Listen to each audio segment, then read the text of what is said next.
play that tape for you guys, then there'll be 3 of me. Here, and then I'll be yelling at you in class while you're watching this video. It's fun. That's not what we're doing. What are we doing here? Okay, we're doing this. All right. So I just went through a whole spiel this hour. By the way, I didn't tell anyone why I wear math shirts every Wednesday because I'm a math teacher. That makes sense. But I love this one. What is this actually a symbol of? Yes, NASA. But without math, there'd be no NASA. It's a Federum Act. You ever hear of the Voyager 1 and 2? Anyone know about Voyager 1 and 2? One of our greatest things that we ever did. 2 probes that actually first were the first ones to see our planets with good pictures. No one ever heard of that? Well, a mathematician, not a astrophysicist, a mathematician figured out the problem of sending out spacecraft and using planets to slingshot things, which we still use to this day. Slingshot anything, any kind of thing around planets to make it go faster and travel. So anyway, without math, there'd be no NASA.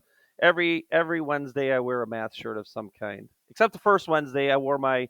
Did anyone see that shirt? It was Sasquatch, and it said "Believe in yourself, even if nobody else will," which I thought that was funny about Sasquatch. But I think it's relative to anybody. It's a good teaching point. Anyhow, domain range. When I say input, you say it. Output. So which one's the domain, input or output? 3, 2, 1, go. It is the input. Which one is that, X or Y? 3, 2, 1, go. Input, X. Range. Sorry, I'm in a bad spot for you.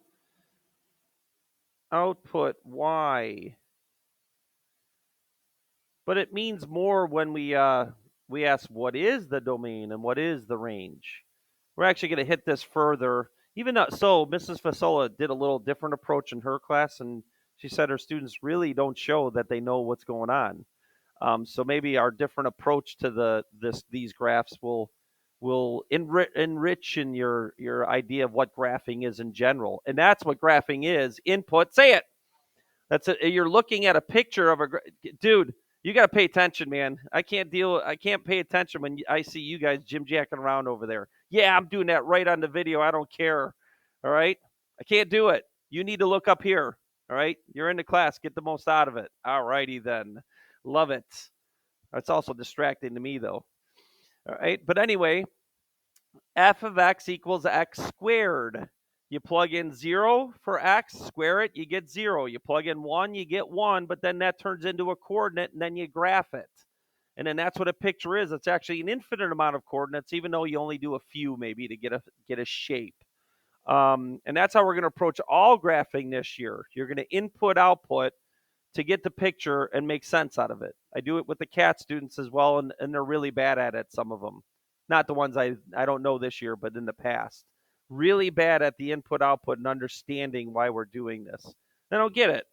All right, so you get a picture, and then I'm going to put some stuff around it, and I'm in the way here, so I'll just move. Here, we'll go up here. Oh, nice. All right, move where I'm at.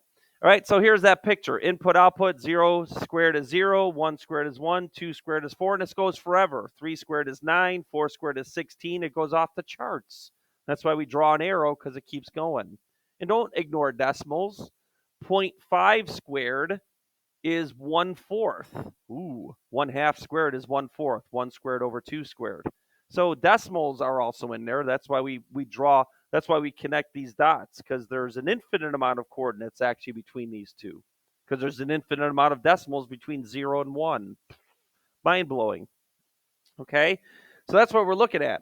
So yeah, domain is the x's, but what is the domain? Oh, I'm sorry. I have to review something else. And I don't know why this isn't moving. I love this sometimes. There it goes. Just moved when it wanted to. Interval notation, right? What is interval notation? I can't answer that question until I tell you what interval notation is, or fumble. We look at what interval notation is. So paying attention over there, that group?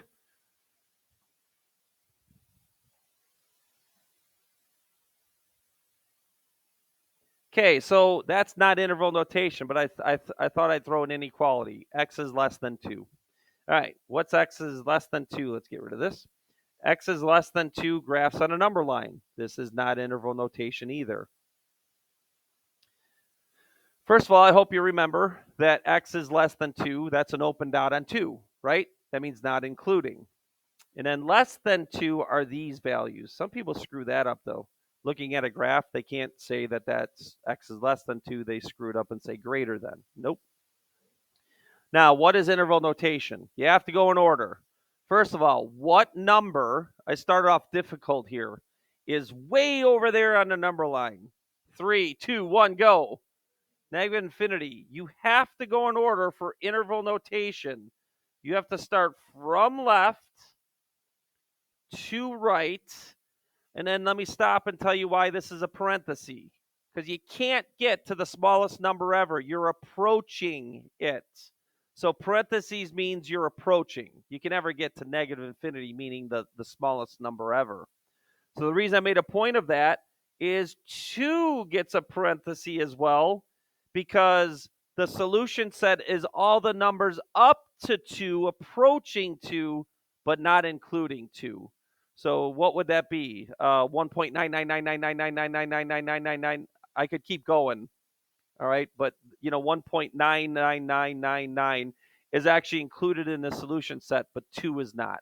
So you're approaching 2. All right, a different one. And then we'll go into what is the domain.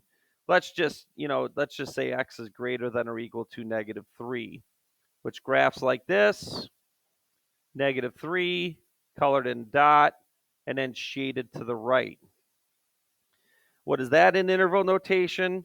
Well, in order from left to right, we're starting with -3. And then we go all the way to infinity. That is the solution set. What do I put on -3 when it's including? A bracket, right? You guys remember that? Yes? So bracket, parenthesis, the difference between the two. Never is there a bracket on infinity or negative infinity, because the idea of approaching the largest and smallest number ever. So when they ask for any function, what is the domain? They're asking, what can I plug in for X? What numbers can I square? And what's the answer to that? All, anyone?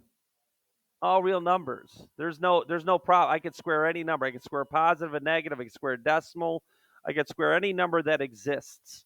So the domain is all real numbers. How do I write that? You got to remember it's negative infinity to infinity. That's how we write all real numbers. The range, though, is not all real numbers. What you got to do for the range is actually look at this picture and see what y's are covered. Well, it looks like 4 is covered twice, 5, and all the decimals. 2 is covered, and then 1, and then 0. Oh, are any of those covered for y value? Yes or no? They don't exist. So the range is, what are the y's? What kind of outputs do I get? Or think about the function itself. When I square a number, the smallest number I can get is 0 or higher. That's the range. What are the outputs that I get for this? So best case is to look at a picture and analyze the range and see what values are covered on the y-axis. People have a hard time with this all the time. It drives me crazy. I don't understand why it's so difficult to look at a picture and say, okay, those are the y's that are covered by this picture if I focus on the y-axis.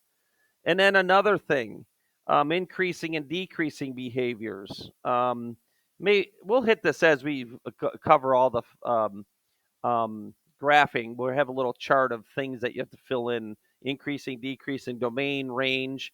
I do want to add, where is it positive, where is it negative? We're going to wait till we change those because that does affect a lot of things later.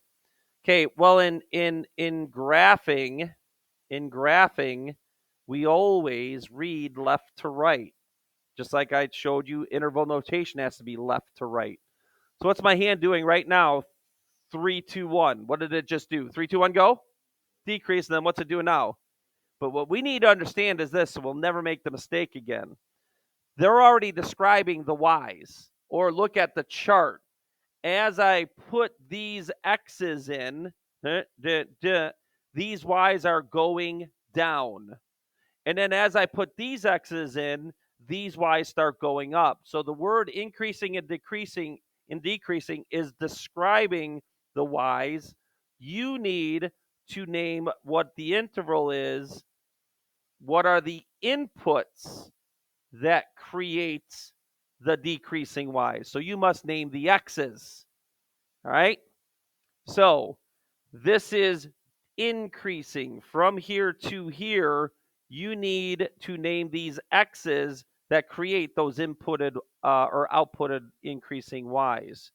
So the x's that I plug in are from 0 to infinity.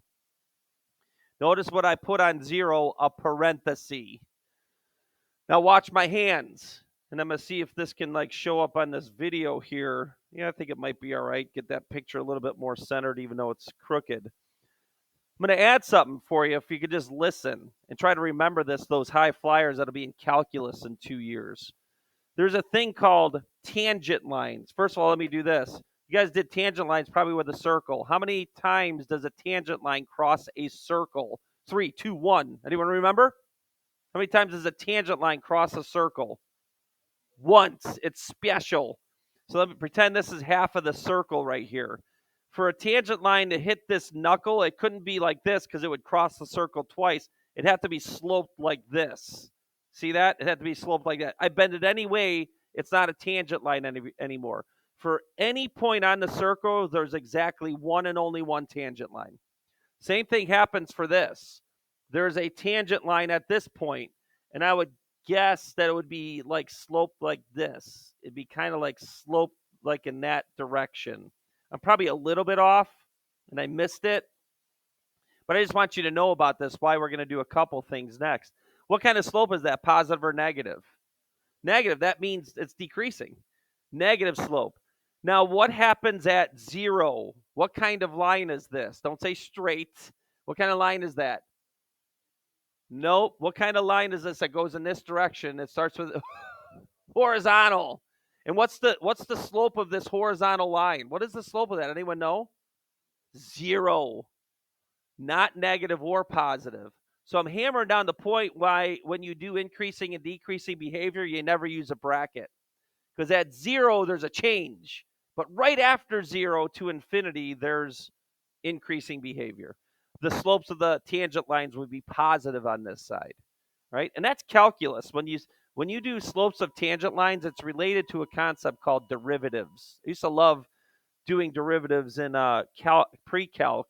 We used to end the year with some calculus stuff, and I would derive the derivative formula, which is actually the slope formula for a line, but then something with limits with it. It's actually amazing. All right, how actually simple it is to approach what a derivative is. All right, and then intervals of decrease. Well, you can see that this is the decreasing thing that I just told you about. So color that in yellow. But what are the x's that create it? It's these, from negative infinity to 0. All right, so increasing, decreasing behavior, and how to write that in interval notation, and never use a bracket when you're doing intervals of increase and decrease. Never. Okay, so giving you some things. I'll do average rate of change later. You may not have to write this down, but I am going to write what you have to write in terminology. So the red graph is what we just graphed, x squared. How is 2x squared and 0.5x squared different? These are called dilations. Can everyone say dilation? 3, 2, 1, go. Nice. Did you hear them? Okay. So this is a vertical stretch. Fumble again. You okay? Vertical stretch by a factor of 2. Fumble, or that sounded on purpose. 3 times I tried to write a C. And it's simple. Input, say it. Okay, 1 squared is 1. Did you say it? No, this kid. Did you? Not again. All right, again, 1 squared is 1. But then when I plug in 1 into the green one, 1 squared is 1, but then you multiply it by 2, so you get 1 comma 2. This jumps up. This makes the graph skinnier. You should never say that, though. You should say it's stretched by a factor of 2 or stretched by 2. I sometimes let you shorthand it. And then 1 squared is 1, but then multiply by 0.5. Instead of 1 comma 1, you're at 1 comma 0.5. Got wider. But we really shouldn't say that. We should say shrunk vertically. So let me color that in blue. So that's a vertical shrink compared to the parent.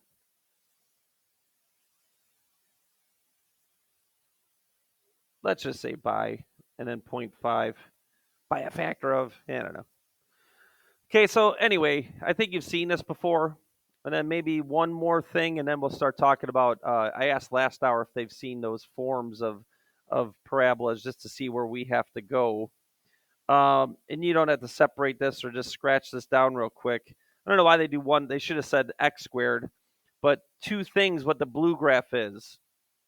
The blue graph still has a vertical stretch by 1.5, but the negative actually flips it, or we should say reflects it over the x-axis. Very simple. 1 squared is 1. 1 times 1.5 is that stretch, but then negative is negative 1.5. So 1 comma negative 1.5. Okay, so now I still get 0, 0, but now these other points are down below here. So this would be vertical stretch still. Vertical stretch. Oh my gosh. This pen is it's degrading. Notice I don't put the negative in here because it's also reflected over the x-axis. That's what the negative does. My daughter Brianna is a senior in pre-calculus honors, and she's doing all of these like transformational stuff, but on like numerous graphs. We will do that in CAT too. We have 8 basic graphs that they're supposed to know, and we're going to spend a day reminding them what they are. And then all the transformations, which is stretches, shrinks, right, left, up, down, shifts, all those things. So she's really literally doing that right now. All right. And then this asks, where is this increasing or decreasing just from a chart? So when you see these chart of values, where is this increasing and decreasing? I'm actually going to sketch this, though, and then do an average rate of change thing, which you may or may not have done. So one little new thing that's thrown in the assignment today. But then I'll equate it to why do we care about that? And I'll tell you some more calculus stuff. All right, but as you can see, decreasing, it's the same old, same old.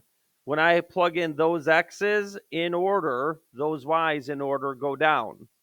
So yet again, this is increasing or decreasing, from negative infinity to 0. And then increasing from 0 to infinity. You can see that in the charts. So that's no big deal. But just the ability to read a chart and know that a chart is a series of inputs and outputs, and that's how that turns into a graph, right? We're going to graph everything that we graph this year. We're going to start with a chart, all right? Everything. Now, I'm going to graph this. Then I'm going to do the next thing, the average rate of change. I'm going to go by 4s. You can manipulate your scales. You just need to tell me. Usually that's enough. 1, so that goes by 1s, 4s, that goes by 4s. 0, 0, 1, 4, 2, 16. Negative 1, 4, negative 2, 16. Real light day, not a big deal. So it didn't say to graph, but I'm going to do the next thing, which is average rate of change. I'm going to put this in this little block here. Find the average rate of change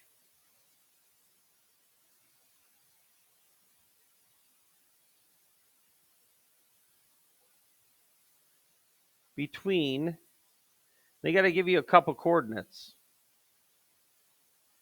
And I'm going to deal with negative 2, 16 and negative 1, 4. This is all they're asking. Those 2 points are right here and right here. And all they're asking is, if I were to draw a line through those 2 points, what would the slope be? That's it.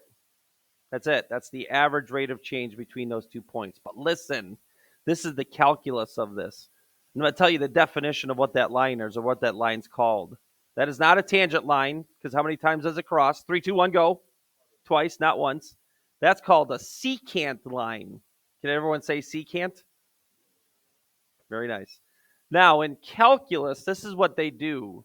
They use the glory and power of limits so they could find this slope of this line. But then in theory, what they do is they slide this point closer and closer to this point until this point literally gets right on top of that point, and then they find the slope of those 2 points. Wild idea. And that, in fact, is the slope of the tangent line, which is 100% related to a thing called a derivative. 100%. All right. So that's why we do this 2 years before. Okay, there's your average rate of change. Hey, by the way, that's a secant line. Now let me show you limits and show you how we drag that point till it's almost right on top of that other one in theory. And then in theory, we have a slope of a tangent line at that point.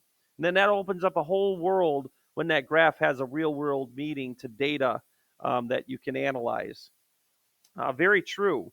But, it just requires that you remember this. It's y2 minus y1 over x2 minus x1. All right. And then I don't care which way you go. I'm going to make y2 16. That makes y1 4. And then that makes negative 2 minus negative 1, x2 and x1. Got to go in order. If I do 16 minus 4, I got to do negative 2 minus negative 1. 16 minus 4 is 12. Negative 2 minus a negative 1 is negative 1. And then those are the things like, right, knowing that and not making a mistake on those little computations. Those are the things that kind of hit people all the time. So the slope between those 2 points is negative 12. All right, or the average rate of change. The slope of the tangent line, you can see as I drag this point closer and closer and closer, this would get steeper and steeper and steeper. So the slope of the tangent line at that point is much steeper than negative 12. But the slope at this point is much less steep than negative 12. The average between these two is negative 12. Steeper, not as steep. And that's the idea of a tangent line and why we would ask these questions. All right. And then stupid little things like, what would I write about this? Is this a stretch or a shrink? 3, 2, 1, go. Stretch. Is this a stretch or a shrink? 3, 2, 1, go. Stretch or shrink? 3, 2, 1, go. And then what's that? 3, 2, 1, go. Reflection. That's good enough. Okay. I'm done. And then we'll see what we actually will cover on this. We'll still cover the graphing, but we'll see at what level we'll cover it since you apparently did this last year.